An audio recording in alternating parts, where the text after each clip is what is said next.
నేను బావాలి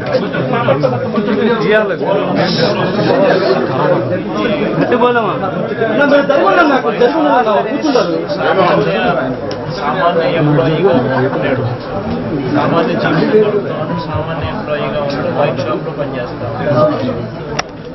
ఏ రోజు గొడవలతో సంబంధం లేదు, ఏ రోజు ఇంత చంపేంత చంపుకునేంత అంత పరిస్థితులు, అంత ఫ్యాక్షన్, అంత గొడవలు ఏ ఇప్పుడు ఎప్పుడు లేవు.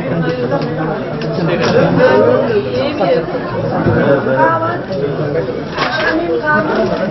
ఆయన వెనకలేదు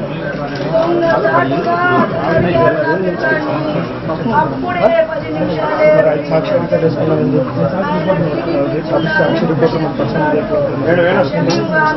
ఐడి కార్డు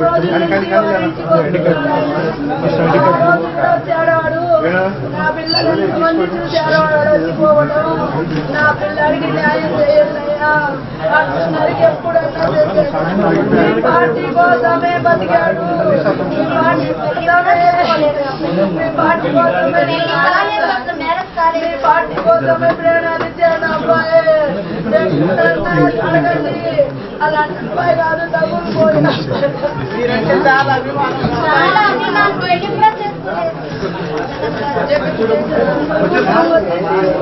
నా గవర్నమెంట్ ఉద్యోగం వచ్చేది అని ఎప్పుడు న్యాయం చేశారు. నా బిడ్డకి న్యాయం చేయండి. పోలీసులు చేపిస్తారో మీరు చేస్తారో. ఫోన్లు చేసి బెదిరిస్తున్నారు. వీళ్ళు ఎన్నుకుండి అన్ని నీళ్ళు చేపిస్తున్నాడు.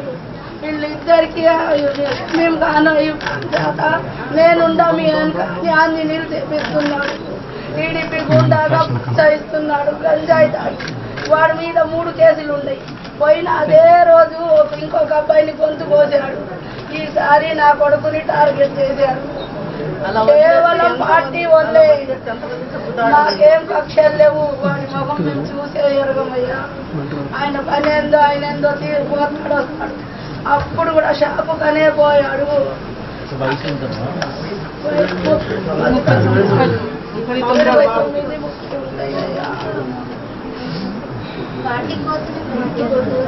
హైదరాబాద్ లో ఉద్యోగం కూడా వదులుకొని కోసం అని వచ్చాడు.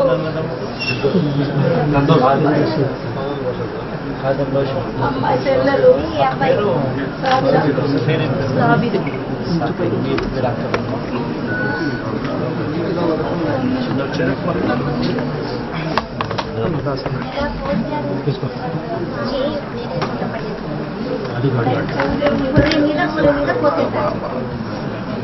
చికెన్ లాగా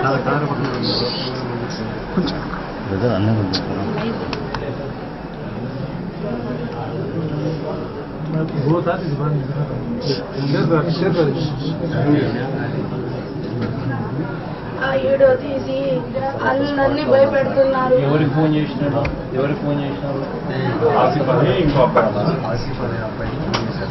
రికార్డ్ చేసినారా? రికార్డ్ చేసాము. ఫోన్ చేసిన రికార్డింగ్ వాళ్ళు ఫోన్ చేసి నలుగురిని చంపుతామని చెప్పి రికార్డింగ్ ఉందా? చెప్పి చూసారా రికార్డింగ్? నీ ఫోన్లో తెప్పి చూసారు. ఇప్పుడు దాకన్నా వాళ్ళ పేర్లు కంప్లైంట్ ఇచ్చిన వాళ్ళ పేర్లు మెయిన్గా ఎవరైతే ఉన్నారో నాయకులు వెనకాల వాళ్ళ కంప్లైంట్ ఎఫ్ఐఆర్లో కూడా ఎక్కలేదు. ఈరోజు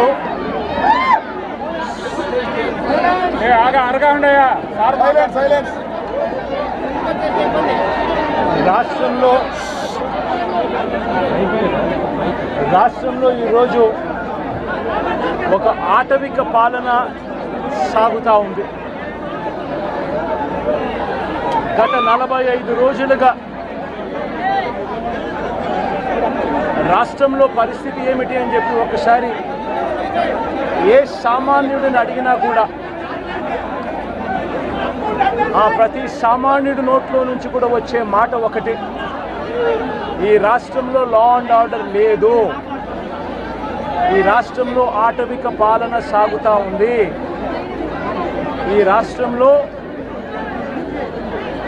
తెలుగుదేశం పార్టీ వారు ఎవరైనా సరే వాళ్ళు తెలుగుదేశం పార్టీ వారు అయితే చాలు, ఎవరినైనా కూడా వాళ్ళు పోయి కొట్టచ్చు,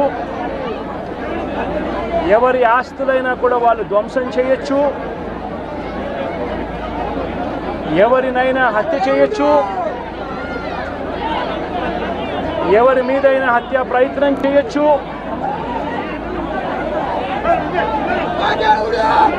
వాళ్ళు ఏమి చేసినా కూడా పోలీసులు ప్రేక్షక పాత్ర మాత్రమే పోషిస్తారు. పోలీసులు ఇంకా అటువైపు నుంచి ఎవరైనా కేసు పెడితే దొంగ కేసులు వాళ్ళే తప్పు చేశారనంటూ పోలీసులు కూడా బనాయిస్తారు అనే ఒక నీచ సంస్కృతి ఈరోజు రాష్ట్రంలో రాజ్యం వెళ్తా ఉంది. నిజంగా నేను చంద్రబాబు నాయుడు గారిని ఒకటి అడుగుతా ఉన్నా, ఈ 45 రోజుల పాలనలో ఏకంగా 31 రాజకీయ హత్యలు జరిగాయి. 31 కూడా కాదు, ఇక్కడికి రాకమునుపు మా వాళ్ళు నాకు చెప్పిన సంఖ్య 36. 45 రోజుల్లో దాదాపుగా 36 రాజకీయ హత్యలు, 300కు పైగా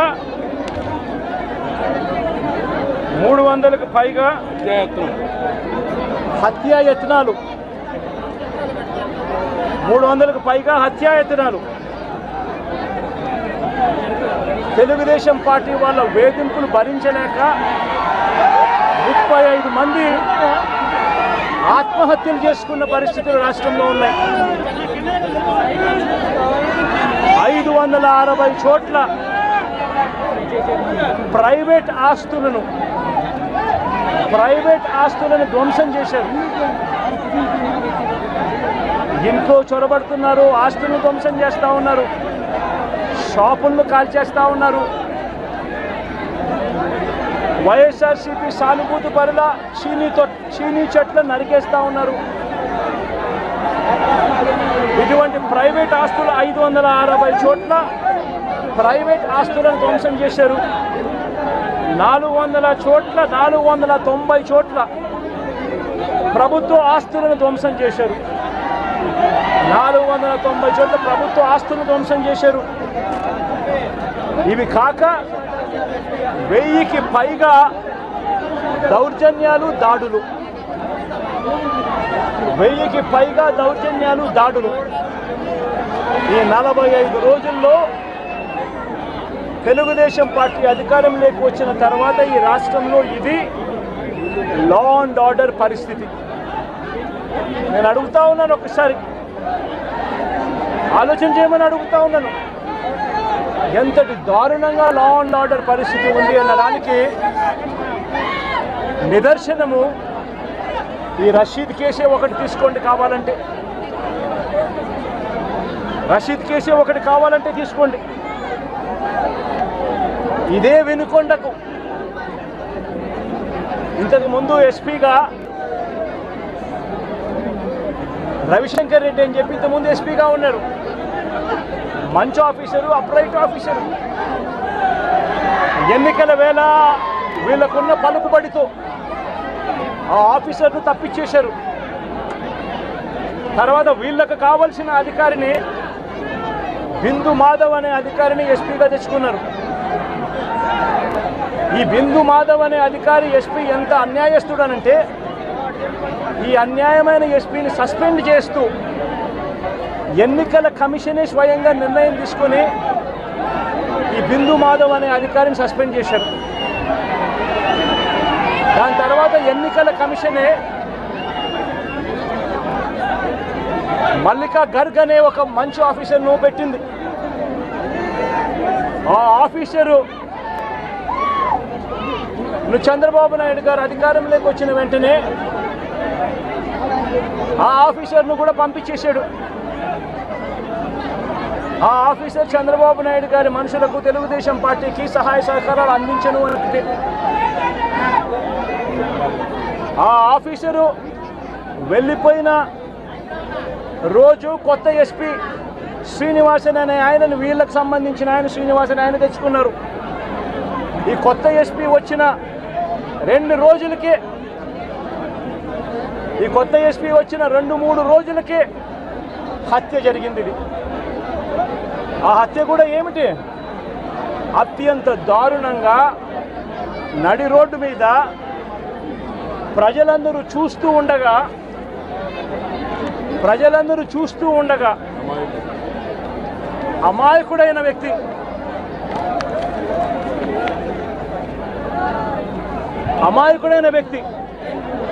ఈ వ్యక్తి ఒక సాధారణ ఉద్యోగస్తుడు. వైన్ షాప్లో తాను పనిచేసుకుంటూ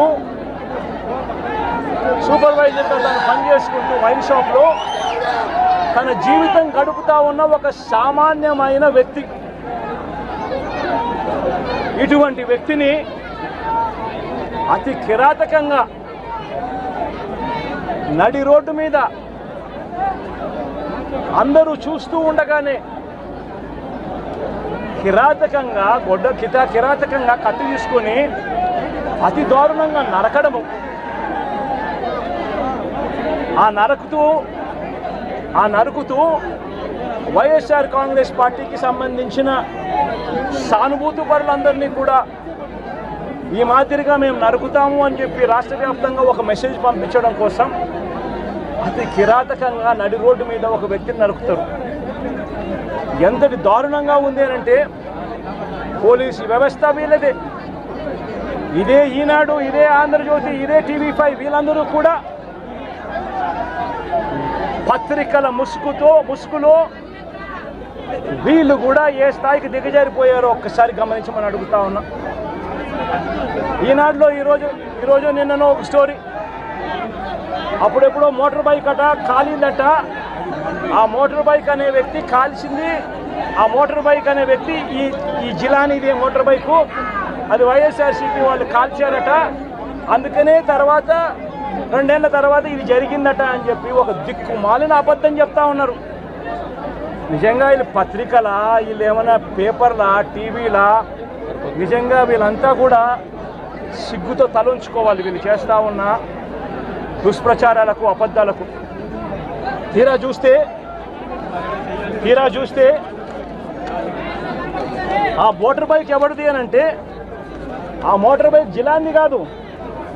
ఆ మోటార్ బైక్ ఆసిఫ్ అనే వైఎస్ఆర్సీపీకి సంబంధించిన వ్యక్తిది. ఆ వైఎస్ఆర్సీపీకి సంబంధించిన వ్యక్తి crime number 10/2024 dated 17/1/2024 Asif YSRCP activist case against TDP X chairman Shamim, TDP state secretary Ayub Khan, town TDP president and others who burnt his motorcycle and caused head injury to Asif motor బైక్ను వాళ్ళు కాల్చి ఆసిఫ్ను గాయపరిచి ఆ గాయపరిచిన కేసును ఆసిఫ్ 17/1/2024లో కేసు పెట్టి క్రైమ్ నెంబర్ కూడా 10/2024 డేటెడ్ అని చెప్పి crime number కూడా రిజిస్టర్ అయింది. ఆ ఫోటో తీసి ఎప్పుడో జరిగిందని చెప్పి చూపించి ఆ కేసు మోటార్ బైక్ కేసు అప్పట్లో పోలీసులు తీసుకోలేదు అని చెప్పి మళ్ళీ పోలీసుల మీద కూడా ఒక తప్పుడు ప్రచారం మళ్ళీ పోలీసుల మీద కూడా వేసి అసలు జరిగిన ఇన్సిడెంట్ ఎప్పుడు అని అంటే ఇది 17/1/2024 జరిగినది. ఎవరి బైక్ నాకు కాలింది అని అంటే ఆసిఫ్ బైక్ కాలింది. ఆసిఫ్ ఎవరు అని అంటే వైఎస్ఆర్సీపీ మనిషి. చేసింది ఎవరు అని అంటే తెలుగుదేశం పార్టీకి సంబంధించిన Telugu Desam ex chairman Shameem, Telugu Desam state secretary Ayub ఖాన్లు. వీళ్ళంతా ఎంత దారుణంగా ఫ్యాక్ట్లను ట్విస్ట్ చేసి ఎస్పీ అనే వ్యక్తి కొత్తగా వస్తాడు. వచ్చిన 3 రోజుల కిందటే ఎస్పీ వస్తాడు. ఎస్పీ వచ్చిన 3వ రోజు హత్య జరుగుతుంది. ఇన్సిడెంట్ జరిగిన గంటలోపే ఇన్సిడెంట్ జరిగిన గంటలోపే ఎస్పీ బయటకు వచ్చి ఇది ఇద్దరు వ్యక్తిగత విషయాల వల్ల వాళ్ళకున్న మధ్యలో ఉన్న గొడవల వల్ల ఒకరిని ఒకరు చంపుకున్నారు అని చెప్పి తప్పుడు మాటలు మాట్లాడుతూ అబద్ధాలు చెప్తా ఉన్నాడు. నేను అడుగుతా ఉన్నా, కేసు పెట్టారని అంటా ఉన్నారు, కేసు పెట్టామని అంటా ఉన్నారు. నేను అడుగుతా ఉన్నా, మరి కేసు పెట్టినప్పుడు ఈ కేసులో ఉట్టి ఆ జిలాన్ అనే ఒక వ్యక్తి మీదనే కేసు పెట్టి వదిలేయడం ఏమిటి? ఈ ఫోటో ఏమిటి? ఈ ఫోటో కనపడడం లేదా? సాక్షాత్తు స్థానిక ఎమ్మెల్యే భార్యకు కేక్ తినిపిస్తా ఉన్నాడు ఈ చంపిన వ్యక్తి, జిలాన్ అనే వ్యక్తి. అంటే వీళ్ళ మధ్య సంబంధాలు ఎంత బలంగా ఉన్నాయి అని చెప్పడానికి ఇంతకన్నా నిదర్శనాలు కావాలన్నా? తెలుగుదేశం పార్టీ ఎమ్మెల్యే భార్యకు కేక్ తినిపిస్తా ఉన్నాడు.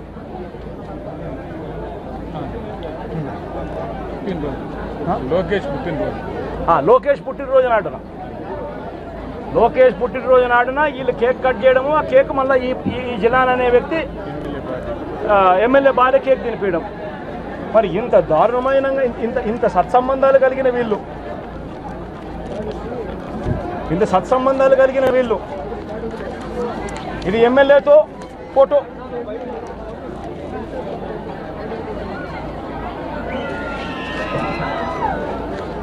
ఈ అయూబ్ ఖాన్తో ఫోటోలు ఇవన్నీ.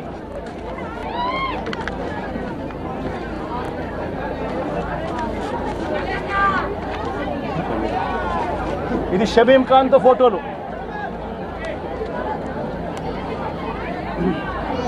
మరి వీళ్ళెవరు కేసులో ఎందుకు లేరు? వీళ్ళందరి మీద కేసు ఎందుకు పెట్టలేదు? ఇంతకన్నా అన్యాయం ఎక్కడైనా ఉంటుందా? ఇంతటితో ఆగిపోవడం లేదు. మిథున్ రెడ్డి విషయం కూడా నిన్న కూడా మీరు అంతా చూశారు మీ కళ్ళతో. సాక్షాత్తు ఒక సిట్టింగ్ ఎంపీ తన నియోజకవర్గంలో తాను తిరగకూడదా? పుంగనూరు అనేది తన నియోజకవర్గం, తన పార్లమెంట్ సెగ్మెంట్లో ఒక నియోజకవర్గం పుంగనూరు. ఆ పుంగనూరుకు ఎమ్మెల్యే వాళ్ళ నాయన పెద్దిరెడ్డి రామచంద్రారెడ్డి.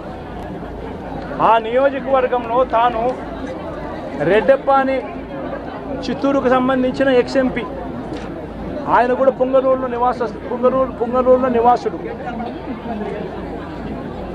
ఆయన ఇంట్లో కూర్చొని ఉంటే ఏకంగా ఇంటిని దిగ్బంధం చేసి, ఇంటి మీద రాళ్ళు వేసి, కారును ధ్వంసం చేసి, రెడ్డెప్ప కారును కాల్చేసి పోలీసుల సమక్షంలోనే ఇవన్నీ జరుగుతూ ఉన్నాయి అని అంటే ఇంతకన్నా దారుణంగా లా అండ్ ఆర్డర్ పరిస్థితి, ఇంతకన్నా దారుణంగా దిగజారిపోయిన పరిస్థితి ఎక్కడైనా కనిపిస్తుందా? దొంగ కేసులు పెడతా ఉన్నారు, పోలీసులు ప్రేక్షక పాత్రగా పోషించే కార్యక్రమం చేయిస్తూ ఉన్నారు.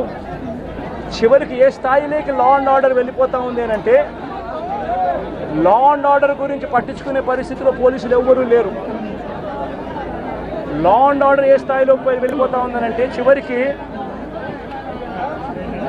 అమ్మాయిల మీద అత్యాచారాలు జరుగుతూ ఉన్నాయి, పోలీసులు ఎవరు పట్టించుకోవడం లేరు. అగత్యాలు జరుగుతూ ఉన్నా కూడా ఎవరు పోలీసులు పట్టించుకోవడం లేదు. పట్టించుకోవాల్సిన అవసరం ఏముంది? చంద్రబాబు నాయుడు పట్టించుకోవద్దని చెప్తా ఉన్నాడు కదా అని చెప్పి వదిలేసిన పరిస్థితులు. నేను అడుగుతా ఉన్నా, ఇదే గతంలో వైఎస్ఆర్సీపీ ప్రభుత్వం ఉన్నప్పుడు ఏ రోజు కూడా తెలుగుదేశం పార్టీ వాళ్ళని చంపండి, తెలుగుదేశం పార్టీ వాళ్ళని కొట్టండి, తెలుగుదేశం లబ్ధిదారులకు మేలు చేయకుండా వదిలేయండి అని ఏ రోజు ఇన్స్ట్రక్షన్స్ ఇవ్వలేదు. ప్రతి అక్క చెల్లెమ్మ కూడా బయటికి పోతే తన ఫోన్లో దిశ యాప్ ఉండేది. ఆపదలో ఉంటే 5 సార్లు ఫోన్ షేక్ చేసినా లేదా SOS బటన్ నొక్కితే చాలు పోలీసులు వెంటనే వచ్చి అక్క ఏమైంది అని చెప్పి తోడుగా ఉండే పరిస్థితులు గతం. ఈరోజు పరిస్థితులు ఏమిటి? లా అండ్ ఆర్డర్ పూర్తిగా దిగజారిపోయిన పరిస్థితులు కనిపిస్తూ ఉన్నాయి. ఎందుకు ఈ మాదిరిగా జరుగుతూ ఉంది? కారణం చంద్రబాబు నాయుడు అనే వ్యక్తి తప్పుడు మాటలు చెప్పి తప్పుడు వాగ్దానాలు చేసి ప్రజలను మోసం చేసి ప్రజలకు ఆశ కల్పించి తాను ముఖ్యమంత్రి పదవిలోకి ఎక్కాడు. నేను అడుగుతా ఉన్నాను ఇదే చంద్రబాబు నాయుడును, ఇదే జగన్ ముఖ్యమంత్రిగా ఉంటే గత 5 సంవత్సరాల పాలన చూడండి. ప్రతి క్వార్టరు ఆ 3 నెలలు అయిపోయిన వెంటనే విద్యా దీవెన మరుసటి క్వార్టర్లో వచ్చేది. ఈరోజు జనవరి, ఫిబ్రవరి, మార్చు క్వార్టర్ విద్యా దీవెన పోయింది. ఏప్రిల్, మే, జూన్, ఇప్పుడు మళ్ళీ జూలైలో ఉండం. 2 క్వార్టర్లు విద్యా దీవెన అనేది బకాయిలు. జగనే ఉండింటే విద్యా దీవెన అన్నది ప్రతి 3 నెలలకు ఒకసారి, 3 నెలలు అయిపోయిన వెంటనే జగన్ ఇచ్చేవాడు. తల్లులకు ఇచ్చేవాడు, పిల్లలకు మేలు చేసేవాడు. ప్రతి ఏప్రిల్లో జగనే ఉండింటే వసతి దీవెన ప్రతి ఏప్రిల్లో ఒక ఇన్స్టాల్మెంట్, వసతి దీవెనకు సంబంధించిన ఒక ఇన్స్టాల్మెంట్ ప్రతి తల్లి ఖాతాలోనూ పడి ఉండేది. జగనే ఉండింటే ఈ పాటికే రైతు భరోసా రైతన్నలకు వచ్చి ఉండేది. ప్రతి సంవత్సరం జగన్ జూన్లో రైతు భరోసా అమౌంట్ ప్రతి రైతుకు క్యాలెండర్ పెట్టి మరీ ఇచ్చాడు. జగనే ఉండింటే అమ్మఒడి డబ్బులు ఈ పాటికి తల్లులకు వచ్చి ఉండేటివి. ప్రతి సంవత్సరం ప్రతి జూన్లోనూ అమ్మఒడి డబ్బులు తల్లులకు వచ్చిన పరిస్థితులు. జగనే ఉండింటే ప్రతి ఏప్రిల్లో మహిళలకు సంబంధించి, అక్క చెల్లెమ్మలకు సంబంధించిన 0 వడ్డీ డబ్బు ఈ పాటికి వచ్చి ఉండేది. జగనే ఉండింటే మత్స్యకార భరోసా అన్నది ప్రతి ఏప్రిల్ 15 నుంచి జూన్ 15 మధ్యలో క్రమం తప్పకుండా జగన్ మత్స్యకారులకు తోడుగా ఉంటూ మత్స్యకార భరోసా ఇచ్చాడు. నేను అడుగుతా ఉన్నా, ఈరోజు వైఎస్ఆర్ కాంగ్రెస్ పార్టీ లేకపోవడం, చంద్రబాబు నాయుడు చెప్పిన అబద్ధపు మాటలతో ఈరోజు ప్రతి అక్క చెల్లెమ్మ ఎదురు చూస్తూ ఉంది.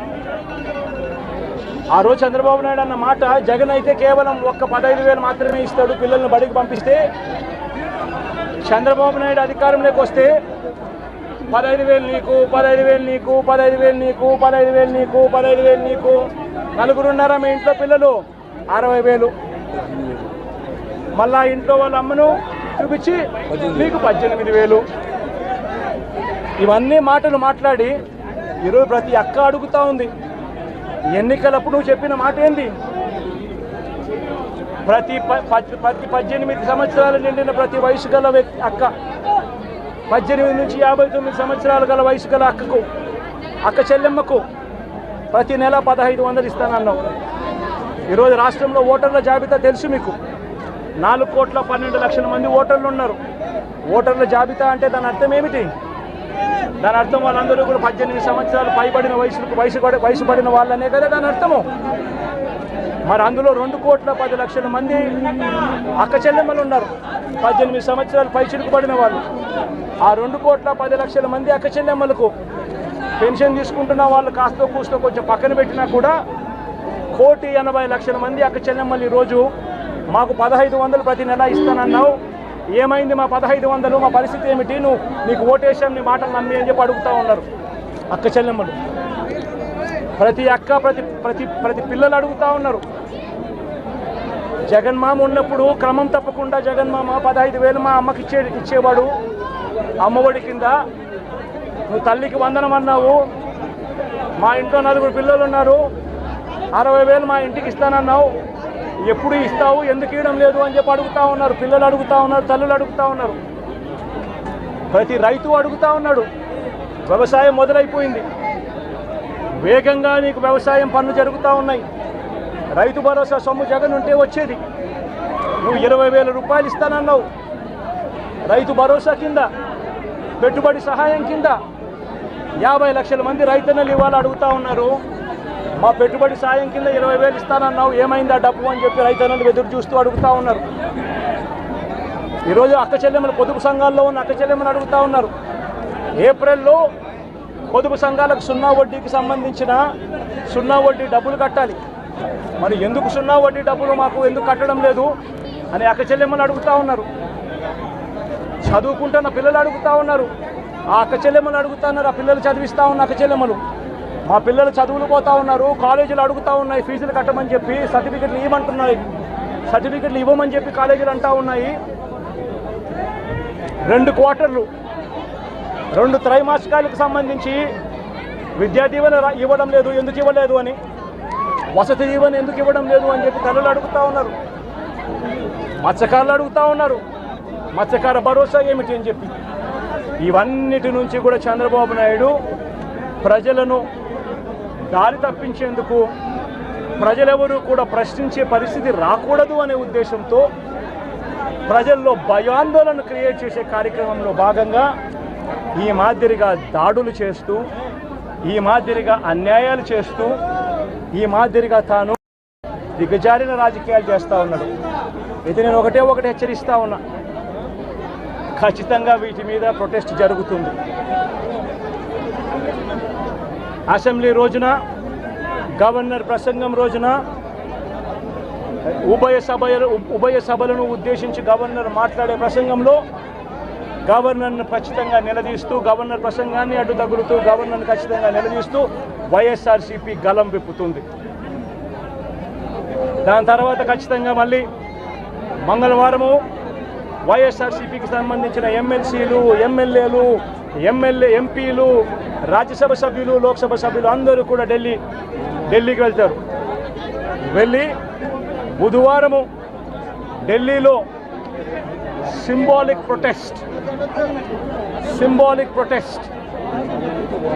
సింబాలిక్ ధర్నా ఢిల్లీలో చేసే కార్యక్రమం కూడా చేస్తాం. రాష్ట్రంలో జరుగుతూ ఉన్న దాడులు, రాష్ట్రంలో ఉన్న లా అండ్ ఆర్డర్ పరిస్థితులను దేశమంతా కూడా చూసేట్టుగా, దేశమంతా కూడా దీన్ని గమనించి, దేశమంతా కూడా దీన్ని ప్రొటెస్ట్ను వాళ్ళు కూడా ప్రొటెస్ట్ చేసే విధంగా దీన్ని హైలైట్ చేసే కార్యక్రమం చేస్తాం. ప్రధానమంత్రి గారి అపాయింట్మెంట్ ఇప్పటికే అడగడం జరిగింది. అమిత్ షా గారిని ప్రెసిడెంట్ అపాయింట్మెంట్ కూడా అడగడం కూడా జరుగుతుంది. వీళ్ళందరూ కూడా అపాయింట్మెంట్ ఇస్తే వీళ్ళందరినీ కూడా కలిసి వీళ్ళందరికీ కూడా చెప్పే కార్యక్రమం కూడా చేస్తాం. సరే, ఈ ఇష్యూలో మీ ప్రధాన విషయం చెప్పేటప్పుడు నువ్వు ఫ్లో పోతుంది కదా. నువ్వు ఎంత ఆంధ్రజ్యోతి విలేకరు అయితే మాత్రం నువ్వు మధ్యలో కొత్త వచ్చి చెప్పడం ధర్మం కాదు కదా. కొంచెం ఒక నిమిషం ఉండు. ఏం చెప్తా ఉంటే సీరియస్గా జరుగుతానన్నప్పుడు నువ్వు టకాలు మధ్యలో పెట్టచ్చు.